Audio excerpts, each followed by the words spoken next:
এই কদিন ধরে এমনই বৃষ্টি দিচ্ছে না আর ভালোই লাগছে না। লিটারেলি একটানা বৃষ্টি দিচ্ছেই দিচ্ছে আর থামার নামই নিচ্ছে না। তো যাই হোক guys, welcome to my mini vlog. তো আজ হচ্ছে গিয়ে সানডে। তো সকালে চাটা খাওয়ার পর এখানে একটু গল্প করতেছিলাম। তারপর না আমার সকাল দিকটা এমন কিছু কাজ থাকে না, তো আমি এই টাইমটাতে বসে এডিটটা শেষ করে নিই। আর জানো, আজ মা খিচুড়ি বানিয়েছে। অনেক ক্রেভিংস হতেছিল এই বৃষ্টির দিনে একটু খিচুড়ি খাওয়ার, তো মা বানিয়ে দিল। আর ব্রেকফাস্টে আমরা এটাই খেলাম। আর দেখি হালকা করে একটু রোদ উঠেছে, তো ভাবলাম কি ভেজা কাপড়গুলো একটু মেলে দিয়ে দিই। তারপর মা বলল ১ কাপ চা বানাতে মার জন্য, তো এটাই বানিয়ে দিলাম মাকে।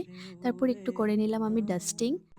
নাও না, নাও উজাড় করে নাও। ডাস্টিং করার পর না আমি চলে গেছিলাম স্নানে। তো স্নান থেকে এসে ভাবলাম কি আজ একটু ফেস মাস্ক এপ্লাই করি।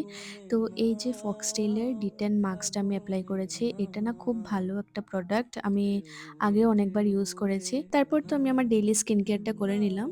আর লাঞ্চ করার পর না আমি এই নলেন গুড়ের দইটা খেয়েছি। এটা এত টেস্টি। এটা আমার ভাই নিয়ে এসেছিল কলকাতা থেকে, মাদার ডেইরির এটা।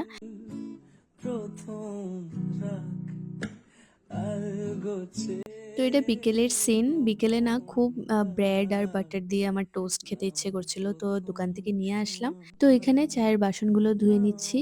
আর এই যে দেখো আমার বোন আজ একটা রেসিপি বানাচ্ছে, মানে পনিরের রেসিপি। আর এটা খেতে সত্যি খুব টেস্টি হয়েছিল। আর গতকালকে আইসক্রিম নিয়ে এসেছিলাম, তো এটাই এখন খাবো। তো চলো আজকের ব্লগটা এখানেই এন্ড করছি। দেখা হচ্ছে আমার নেক্সট ব্লগে। Till then take care, by.